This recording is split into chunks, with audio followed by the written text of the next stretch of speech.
Hello students, देखिए जो students RPSC assistant professor की तैयारी कर रहे थे या अभी आगामी भर्ती को देख रहे हैं, हालांकि कई अभी ऐसे विषय हैं जिन विषयों के पहले वाले जो अभी वैकेंसी चल रही है उनके एग्जाम तो हुए हैं बट रिजल्ट अभी तक भी नहीं आए हैं। और इसी बीच आज आरपीएससी ने पुनः 2025 के लिए एक नोटिफिकेशन को जारी कर दिया है, जिसके अंतर्गत उन्होंने 30 विषयों को समाहित किया है। 30 विषयों में अलग अलग सीटों पर ये नोटिफिकेशन जारी किया गया है, जिसके फॉर्म के लिए जो आवेदन की प्रक्रिया है वो 12 जनवरी से आरंभ होने वाला है और 10 फरवरी तक ये आवेदन आमंत्रित किया गया है। तो हालांकि मैं ये समझ सकती हूँ कि कई ऐसे विषय हैं जिनमें पहले ही स्टूडेंट्स ने ऑलरेडी एग्जाम दे रखा है, आपका रिटन का रिजल्ट नहीं आया है और ये एक नई भर्ती और सामने आ गई है।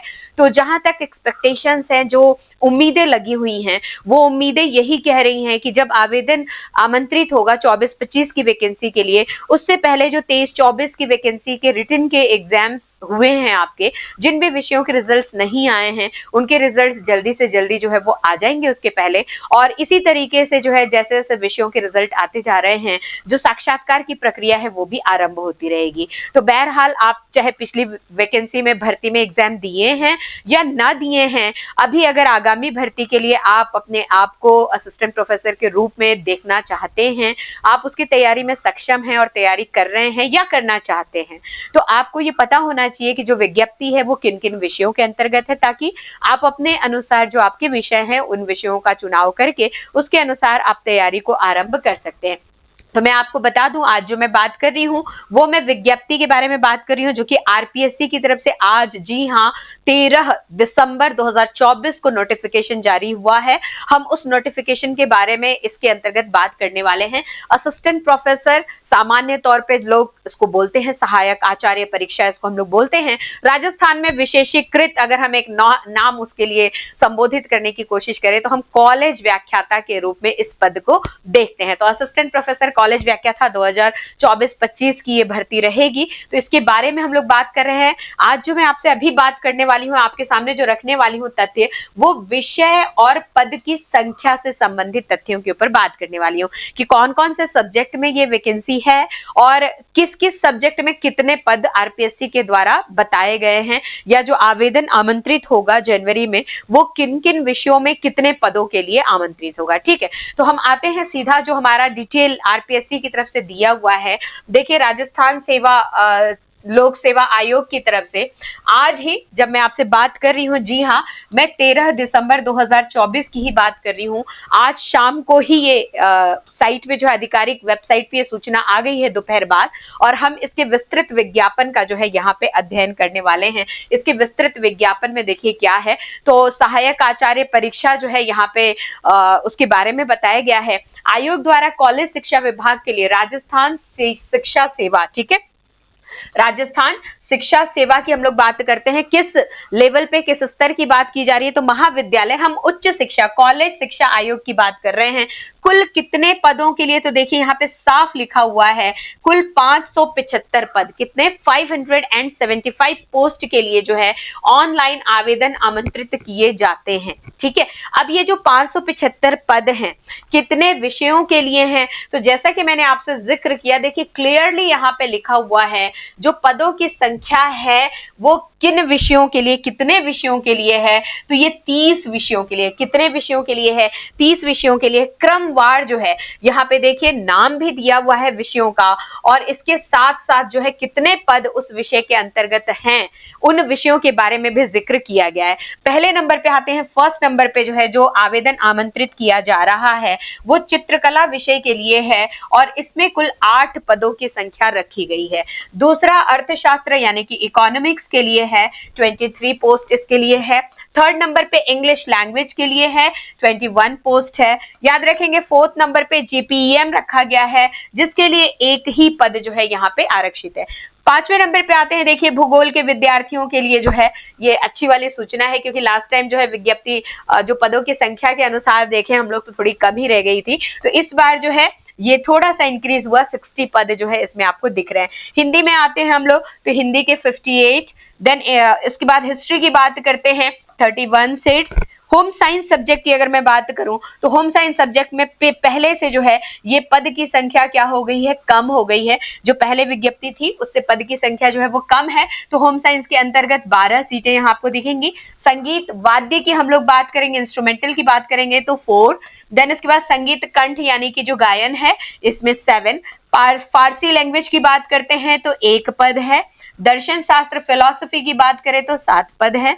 राजनीति विज्ञान पॉलिटिकल साइंस की हम लोग बात करें तो 52 सीट्स के लिए ये विज्ञप्ति है। मनोविज्ञान, हम अगर साइकोलॉजी की बात करें तो 7 सीट्स, और लोक प्रशासन यानी पब्लिक एडमिनिस्ट्रेशन के लिए 6 सीट्स जो है वो क्या है यहाँ पे आमंत्रित आवेदन के लिए जो है वो रखी गई है। ये 15 हम लोग देख रहे हैं। इसी तरीके से 15 अन्य विषयों की हम लोग बात करते हैं तो देखिए 16वें नंबर पे जो विषय है वो है संस्कृत। तो संस्कृत के लिए कुल 26 पद। 17वें नंबर पे समाज शास्त्र के लिए कुल 24 पद। 18वें नंबर पे आते हैं तो स्टैटिस्टिक्स के लिए भी जो है यहाँ पे 1 सीट आरक्षित की गई है, 1 ही सीट है, इसको जो है यहाँ पे रखा गया है। 19 नंबर पे आते हैं TDNP की बात करते हैं तो ये जो है 2 सीटें इसके लिए हैं। 20 नंबर पे उर्दू भाषा पे हम आते हैं, 8 सीटें इसके लिए रखी गई हैं। वनस्पति शास्त्र पे आते हैं, कुल 42 सीटें हैं। देखिए साइंस वाले स्टूडेंट्स के लिए यहाँ पे वनस्पति शास्त्र के अच्छे पोस्ट आए हैं, ये कह सकते हैं। रसायन शास्त्र की बात करते हैं, केमिस्ट्री में इससे भी अच्छे पद आए हुए हैं। 55 सीट्स के लिए जो है ये विज्ञप्ति कॉलेज एजुकेशन में जो है आपके लिए आ रही है। साइंस वाले स्टूडेंट्स के लिए बहुत अच्छी बात है। 23वें नंबर पे आते हैं, हम मैथमेटिक्स की बात करते हैं, गणित में 24 हम लोग सीट्स की बात कर रहे हैं। भौतिक शास्त्र फिजिक्स की बात करते हैं तो 11 ही सीट है, याद रखिएगा। उसके बाद 25वें नंबर पे आते हैं, प्राणी शास्त्र की बात करते हैं तो 38 सीट्स।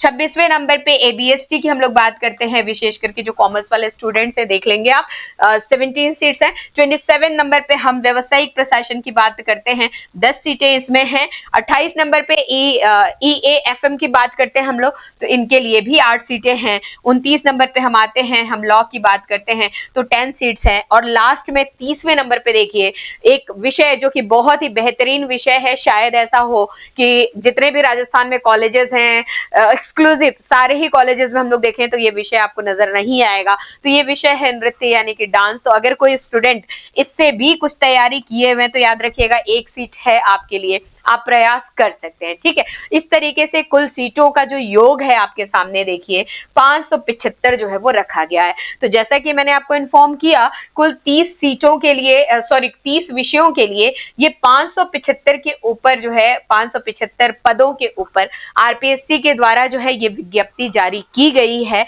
और ये विज्ञप्ति जारी हो चुकी है। देखेंगे यहाँ पे एक्सक्लूसिव नोट भी आपके लिए मेंशन किया गया। यदि अभ्यर्थी 1 से अधिक विषय हेतु आवंटन करता चाहता है तो उसे प्रत्येक विषय हेतु पृथक पृथक ऑनलाइन आवेदन प्रस्तुत करना होगा। जो लास्ट वाली वैकेंसी थी कॉलेज लेक्चरर के लिए, एक स्पेशली जो है स्टूडेंट्स ने 2-2 3-3 सब्जेक्ट्स में अपने PG कर रखे हैं, नेट क्वालिफाई भी हैं वो, और वो देना चाह रहे थे तो उस समय पे फॉर्म को विड्रॉल कराया गया था। बाद में अगर आपने 2 से भरा हुआ था तो 1 को विड्रॉल के लिए कहीं ना कहीं कहा गया था, लेकिन यहाँ पे साफ सुथरा लिखा हुआ है कि अगर आप चाहें तो 1 से अधिक विषय में आवेदन कर सकते हैं, लेकिन आपको फॉर्म उसके लिए पृथक पृथक भरना पड़ेगा, अलग अलग जो है फॉर्म उसके लिए डालना पड़ेगा। उक्त पदों से संबंधित शैक्षणिक योग्यता, आयु सीमा में छूट संबंधी प्रावधान तथा पदों का वर्गवार वर्गीकरण जो है ये विस्तृत रूप से वेबसाइट पे ही, किस वेबसाइट पे, तो जी हाँ मैं आपको बता दूं rpsc.gov.in आप सीधा जाएंगे, ठीक है, rpsc.gov.in जो कि RPSC की आधिकारिक वेबसाइट है। आप अन्य सूचनाएं वहां से ले सकते हैं। तो जो भी स्टूडेंट नेट क्वालिफाई हो चुके हैं, नेट दे रहे हैं, आगे भविष्य में असिस्टेंट प्रोफेसर के रूप में अपना भविष्य देख रहे हैं, तो आज से ही आप अपनी तैयारियों में लग जाइए। एक चीज मैं और आपको और बताना चाहती हूँ, RPSC में ये जो नोटिफिकेशन आया है, अगर इसको आप डिटेल में पढ़ेंगे तो यहाँ पे क्लियरली लिखा हुआ है कि अगर आप कोई डिग्री एग्जाम दे रहे हैं उसके फाइनल ईयर में हैं, ऐसा नहीं है कि RPSC का फॉर्म जो है आपकी पूरी डिग्री कंप्लीट है तो ही सबमिट होगा, ऐसा भी नहीं है। जबकि दूसरे स्टेट में आप जाते हैं तो फॉर्म सबमिट करने के लिए आपकी डिग्रीज पहले जो है वो तैयार होनी चाहिए, अगर नहीं तैयार है तो वो फॉर्म सबमिट नहीं होता है। लेकिन आरपीएससी की तरफ से जो है ये कहा गया है कि अगर आप फाइनल ईयर में हैं, आप लास्ट की कोई डिग्री में इनरोल हैं, अगर आप परसुइंग चल रहे हैं तो भी आप इस फॉर्म को भर सकते हैं। साक्षात्कार की प्रक्रिया जिस दिन आरंभ होती है उस दिन तक आपके वो प्रॉपर डॉक्यूमेंट जो है, एजुकेशनल जो डॉक्यूमेंट्स है वो प्रिपेयर हो जाने चाहिए। तो फॉर्म जिस दिन भरा जा रहा है, अगर आपने नहीं किया है, आपका नेट क्वालिफाई नहीं हुआ है, आपका पीजी कंप्लीट नहीं हुआ है, किसी भी तरह से अगर कोई कमी अभी रह रही है जो ऑलरेडी आप अभी कर रहे हैं, करने की सोच रहे हैं, तो अगर आप चाहें तो आप कर सकते हैं। आप आवेदन कर लीजिए आरपीएससी में और साइड बाय साइड आप नेट जून वाला दीजिए, अगर नहीं आपका क्लियर है तो हो सकता है एग्जाम आपका रिटर्न और बाद में खिसके तो आप आगे भी जाकर के दे सकते हैं। तो इस तरीके से आप आवेदन कर चुके हैं, अगर नेट क्लियर नहीं है तो आप नेट का एग्जाम जो है वो दे सकते हैं। जब साक्षात्कार होगा उसके पहले आपकी वो डिग्री, नेट की मैं बात करूं चाहे सर्टिफिकेट की, चाहे आप अगर पीजी कर रहे हैं, एमए एमएससी जो भी आप कर रहे हैं, पीजी में स्नातकोत्तर की जो डिग्री है वो उस समय तक आपको क्लियर रखना है। तो इस तरीके से एक बेहतरीन वैकेंसी, बहुत अच्छी खुशखबरी, भाई स्कूल व्याख्याता की वैकेंसी तो अभी आई ही है, फॉर्म आपने भर ही लिया है, लेकिन कॉलेज व्याख्याता भी साथ साथ आ गई है। तो मैं ये मानती हूँ कि कई ऐसे विषय हैं जिन विषयों में आप ये मान के चलें कि जो कोर्स का करिकुलम है लगभग लगभग जो है वो एक जैसा ही आपका दोनों में है। तो विषय की अगर बात करूं तो तकरीबन सारे ही विषयों में आपके 70-80% कुछ सिमिलैरिटीज आपको दिख रही हैं। अगर आरपीएससी स्कूल लेक्चरर से नहीं दिख रही है तो कई विषय ऐसे हैं जो नेट से जो है असिस्टेंट प्रोफेसर को 80% तक सिमिलर लेकर के चलते हैं। तो अगर आप नेट की तैयारी कर रहे हैं, स्कूल लेक्चरर की तैयारी कर रहे हैं, कॉलेज लेक्चरर की तैयारी कर रहे हैं, आप तीनों की अगर साथ भी कर रहे हैं तो आप इंटीग्रेटेड प्रिपरेशन कर सकते हैं। और इसके साथ ही अगर आरपीएससी की हम बात करते हैं, स्कूल लेक्चरर की अगर आप तैयारी कर रहे हैं तो राजस्थान कॉलेज लेक्चरर के लिए 4th पेपर आपका रेडी चल रहा है। तो इस तरीके से आप सिंक्रोनाइज तैयारी कर सकते हैं। किसी भी तरह की कोई असिस्टेंस अगर होती है तो टाइम टाइम पे आप लोगों को गाइडेंस मिलती रहेगी। हमेशा स्वस्थ रहें, मस्त रहें और जबरदस्त रहें। Bye, take care.